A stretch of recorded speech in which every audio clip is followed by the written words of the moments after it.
L-għajnuna li qed jagħti l-Gvern waqt żminijiet ta' sfidi internazzjonali hija kruċjali sabiex il-peace ikun inqas fuq il-familji Maltin u Għawċin. Saħaq dan Mawa News l-ekonomista Rodrik Bsajla hekk kif il-fenomenu tal-inflazzjoni qed jolqot lil kulħadd. Dan hekk kif il-Gvern qed jgħin billi jżomm il-prezzijiet tal-enerġija u tal-fjuwil stabbli, il-Gvern qed jgħin ukoll billi ħallas għal ħażna żejda tal-qmugħ u tal-ġwies, kif ukoll ta' għajnuna lil dawk li jrabbu l-majjali.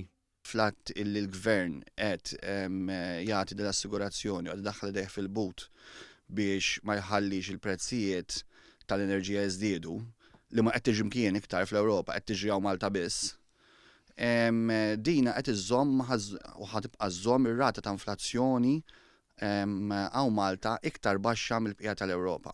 Hawnhekk l-ekonomista qal magħna kif ir-rata l-inflazzjoni xorta waħda se tiżdied minħabba li l-maġġoranza l-prodotti tal-ikel f'pajjiżna huma importati minn barra.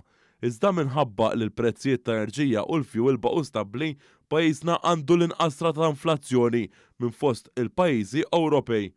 L-ekonomista Rodrik Bsajla sostna kif l-għoli tal-ħajja qed jiġri minħabba tliet raġunijiet prinċipali.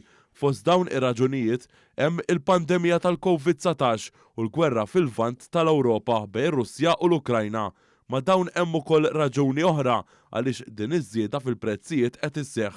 Hemm ukoll il-fatt illi fl-2021 u fl-2022 dis-sena kellna severe weather conditions f'ċertu pajjiżi kbar bħal Brażil pereżempju s-sena għaddiet bħal Ċina dis-sena, Ċina hija produttur kbir tal-qamħ, illi dawn qed ikomplu jnaqsu is-supply il-produzzjoni allura ovvjament il-prezzijiet ħajtilgħu il fuq.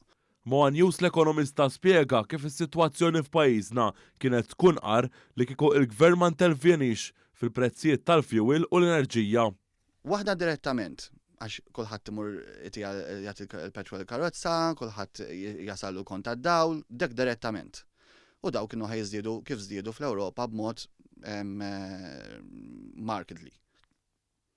Indirettament, għax meta inti ħażid il-prezzijiet tal-fuels u tal-enerġija lill-industriji, ovvjament l-industrija dawn il-prezzijiet ħataffettwhom fil-produzzjoni tagħhom u il-prezzijiet ħajżdiedu anke l-prezzijiet hemmhekk u ħajerġgħu morru fuq il-konsumatur.